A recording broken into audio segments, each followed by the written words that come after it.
Une expédition punitive. Des hommes encagoulés et gantés, armés, ils font irruption dans un hall d'immeuble. Une action revendiquée au nom de la DZ Mafia, ce clan marseillais très redouté. Nous avons localisé cette scène, elle se passe dans cette cité, à Sète. Ce matin, dans le quartier, les habitants que nous avons rencontrés dénoncent ce regain de violence. On a beaucoup de papas maintenant, on n'en veut pas de ça. On ne veut pas de cette violence. C'est de la violence gratuite en plus. En plus, non, on n'en veut pas de ça, nous. On veut pas de ça, nous. Z-Mafia ou pas Mafia ou les autres, c'est pas mon affaire, c'est l'affaire de la police. Moi, mon affaire, c'est de vivre tranquille.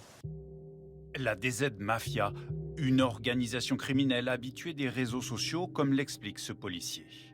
La DZ Mafia, c'est un système. Elle a besoin de faire parler d'elle. On doit reconnaître DZ, on sait à qui on a affaire, on sait ce que ça représente. Mais dans le domaine du crime, le nom DZ Mafia est parfois usurpé, comme le souligne cette avocate spécialisée à Marseille.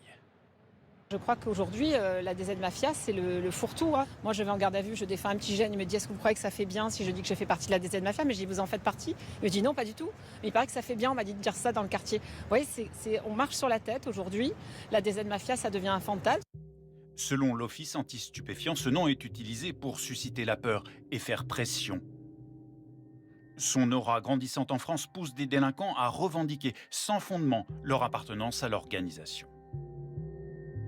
À Sète, l'enquête devra dire s'il s'agit d'une tentative d'implantation du clan marseillais ou d'usurpateurs locaux qui se revendiquent de la DZ Mafia.